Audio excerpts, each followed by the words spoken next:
Oboremi mutaikagwe ni garuro kuboria gokia se byombe bikoena na makabesa gokia sabarimi gokeye Ebirengo bya makabesa ne ribagelio koenekiana ekerengo ekenene gechibesa kiri guika Ebirengo bya 53 asemia nkogenda kirase obore ose asabarimi kau kwana asegikaro kia Intergovernmental Agricultural Forum IGAF kyo mwaka w'ikili 2025 nigairero buna ewizara y'oborimi nigegenderete kubika emeroberio yokoenekia imiyense na nyone na sensemo y'oborimi emeroberio nsi ngokorekanire wetira CHINCHERA yekerero. Capacity building. We are building enough capacity now, please. Instead of capacity building, give us people. Instead of telling us, take us to Machakos for training, and by the way, in this Ministry of Agriculture, people who are being trained, if they are not going to farm anything.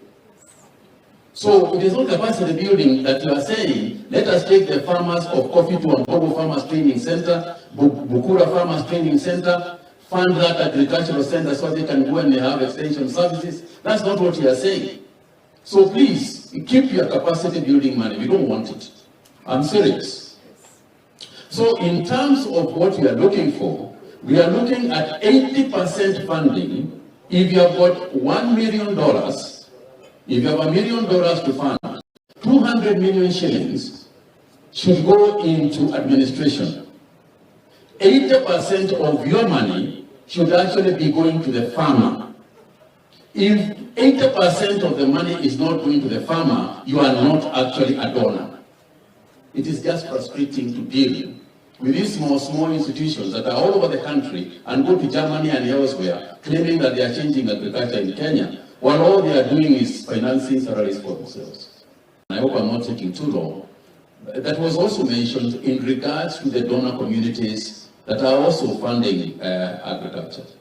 And the need for KPIs, I would not agree more than the need for key performance indicators.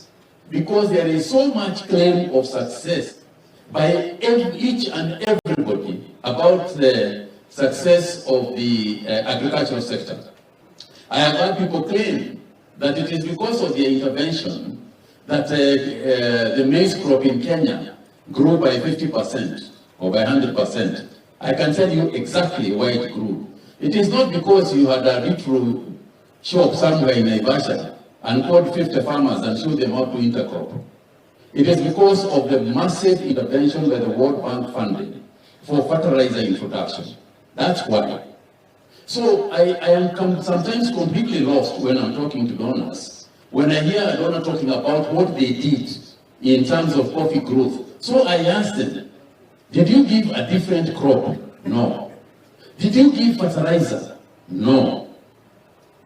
Did you give the farmers a bit of money to contribute to the digging? No.